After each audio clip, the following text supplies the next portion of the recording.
Salam sejahtera kepadamu saudaraku sekalian. Apa kabar? Kiranya kasih karunia yang daripada Allah, anaknya Tuhan Yesus Kristus dan Roh Kudus menyertai saudaraku sekalian. Amin. Kita bersyukur kepada Tuhan, saudaraku, hari ini kita memperingati hari kenaikan Yesus Kristus ke sorga. Setiap tahun ini kita rayakan sesuai dengan tahun kalender gerejawi. Dalam pemaknaannya, hari kenaikan saudaraku memiliki arti yang sangat dalam. Meneguhkan satu kepastian bagi seluruh umat percaya akan satu kehidupan yang pasti, kehidupan yang kekal di dalam surga. Sebagaimana ini juga disampaikan oleh Yohanes pasal 14 ayat 2. Dikatakan di sana saudaraku bahwa sebab aku pergi ke situ untuk menyediakan tempat bagimu. Artinya apa saudaraku? Kenaikan Yesus ke sorga mempersiapkan rumah kekekalan di dalam sorga kepada setiap orang yang percaya. Dia naik untuk mempersiapkan kehidupanmu saudaraku, kehidupan saya, kita semua di dalam kekekalan. Yang kedua, saudaraku, kenaikan Yesus Kristus itu meyakinkan seluruh kita orang percaya bahwa kenaikan Kristus adalah sebuah fakta dari kebenaran absolut akan kelahiran, akan kematian, dan akan kebangkitan Yesus dari kematian, saudaraku. Fakta inilah yang mau dinyatakan oleh kenaikan Yesus Kristus, bahwa tidak ada kenaikan tanpa ada kebangkitan, saudaraku. Sehingga dalam kehidupan seperti inilah orang percaya memiliki satu keyakinan akan Yesus Kristus. Di dalam Dia sempurnalah kehidupan bagi kita, saudaraku. Yang ketiga, saudaraku, bahwa kebangkitan Yesus Kristus itu meneguhkan roh kemandirian bagi setiap orang yang percaya. Saya katakan kemandirian bahwa Yesus memberikan kepada kita sebuah tongkat estafet untuk memberitakan Injil. Kalau selama ini para murid dalam melakukan pekabaran Injil selalu bersama-sama dengan Yesus, kini setelah Yesus naik, saudaraku, tongkat kemandirian itu, roh kemandirian memberitakan Injil itu diserahkan kepada kita, saudaraku. Sesuai dengan nas khotbah kita yang menyapa kita, sekaligus ini menjadi renungan kita dari Lukas 24 ayat 44 sampai ayat 53. Di sana kita melihat ada 3 penekanan dari kenaikan Yesus Kristus. Bahwa di sana Lukas sangat jelas menarasikan tentang peristiwa kenaikan Yesus Kristus itu sebagai penggenapan nubuat Allah yang disampaikan melalui kitab Taurat Musa, melalui nabi-nabi, dan melalui kitab Mazmur. Itu yang dikatakan di dalam ayat 4, saudaraku, bahwa Ia berkata kepada mereka, inilah perkataanku yang telah kukatakan kepadamu ketika aku masih bersama-sama dengan kamu, yakni bahwa harus digenapi semua yang ada tertulis tentang aku, menggenapi semua. Dalam hal ini, saudaraku, Allah setia di dalam janjinya. Allah berlaku benar di dalam segala janji-janji yang disampaikan, diungkapkan kepada kita di dalam Alkitab. Allah sungguh pemilik kebenaran akan masa depan hidup orang percaya.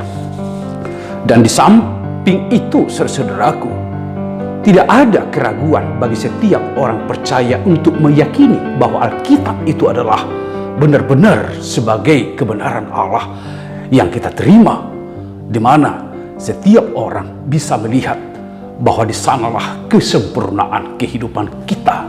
Kebenaran absolut itu disampaikan oleh Tuhan kepada kita. Jadi jangan ragu saudara-saudaraku untuk mempercayai, meyakini Alkitab firman Tuhan yang ada di dalam Alkitab kita, saudaraku. Kemudian saudara-saudaraku yang kedua apa? Bahwa peristiwa kenaikan Yesus Kristus itu merupakan satu kesatuan yang tidak terpisahkan dengan pelayanan, dengan kematian, dan dengan kebangkitannya. Di dalam ayat 46 dikatakan bahwa ada tertulis Mesias harus menderita dan bangkit dari antara orang mati pada hari yang ketiga.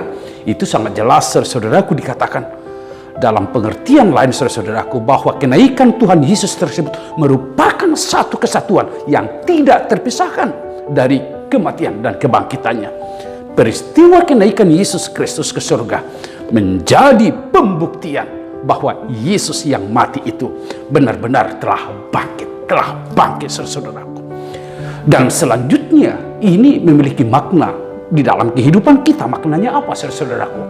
Bahwa bila Kristus menderita, maka orang-orang yang percaya kepadanya juga akan mengalaminya. Bila Kristus mati, maka orang-orang yang percaya kepadanya juga harus mengalaminya. Dan bila Kristus bangkit, ini juga orang-orang yang percaya kepadanya juga akan mengalami kebangkitan dan kesempurnaan segala sesuatunya. Bahwa bila Kristus naik ke surga, di mana Yesus dimuliakan, maka setiap orang percaya juga, kita semuanya saudaraku, akan memperoleh kemuliaan di dalam Allah saudaraku. Di samping saudaraku makna yang kita sudah sampaikan bahwa peristiwa kenaikan Yesus Kristus ini mengobarkan semangat pemberitaan Injil Tuhan, mengobarkan. Jadi ini kita terima dari kenaikan Yesus Kristus, di mana kita semua didorong ada sebuah energi baru yang diberikan oleh Tuhan melalui kenaikannya, supaya kita semua menjadi pemberita Injil, pemberita Injil di tengah-tengah keluarga kita, di tengah-tengah lingkungan kita, di sekitar masyarakat kita, atau dimanapun kita hadir. Di sana kita memberitakan Injil. Karena apa saudaraku? Ini juga adalah sebuah pengutusan bagi kita saudaraku, bahwa celakalah aku jika aku tidak memberitakan Injil. Artinya saudaraku, bahwa baik atau tidak baik keadaannya, Injil juga harus kita beritakan. Itulah panggilan kita semuanya saudaraku.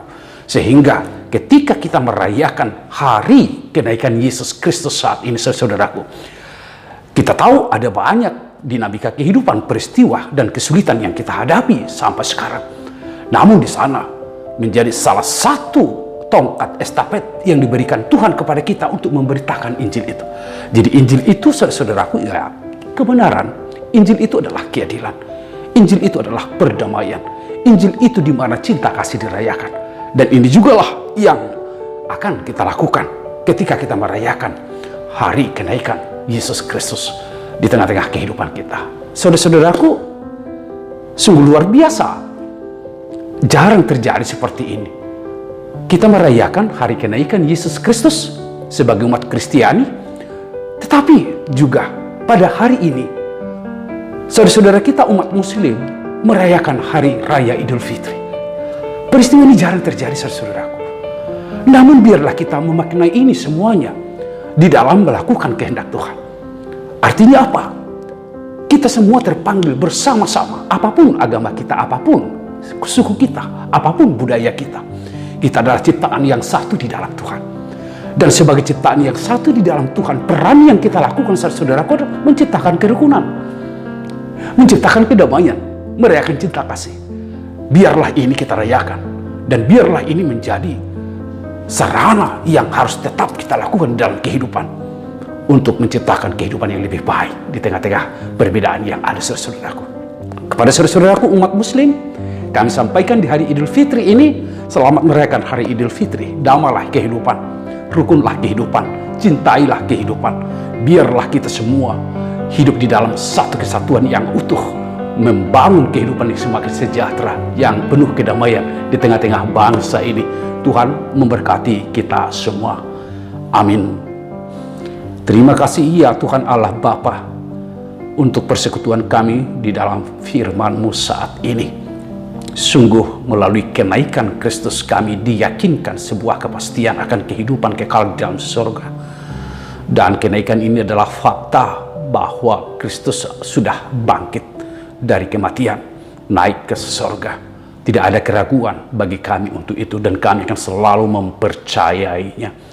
Bahwa kami juga diberikan roh untuk mengobarkan pemberitaan Injil di tengah-tengah kehidupan. Terima kasih ya Allah, biarlah roh-Mu menyala-nyala dalam hidup kami semuanya. Di saat saudara-saudara kami merayakan hari Idul Fitri saat ini, kiranya nama Tuhan dimuliakan. Hidup kami ada di dalam kerukunan, kedamaian, dan di dalam kesatuan untuk menciptakan masa depan yang lebih baik di tengah-tengah bangsa kami ini. Sertailah kehidupan kami dalam Yesus Kristus. Amin. Tuhan memberkati dan melindungi engkau. Tuhan menyinari engkau dengan wajahnya dan memberi engkau kasih karunia.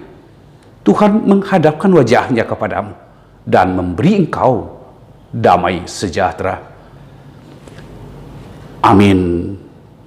Saudara-saudaraku, saya ucapkan selamat merayakan hari kenaikan Yesus Kristus dan selamat merayakan hari Idul Fitri bagi umat Islam, Muslim, saudara-saudara kami yang kami kasihi. Tuhan memberkati kita semua.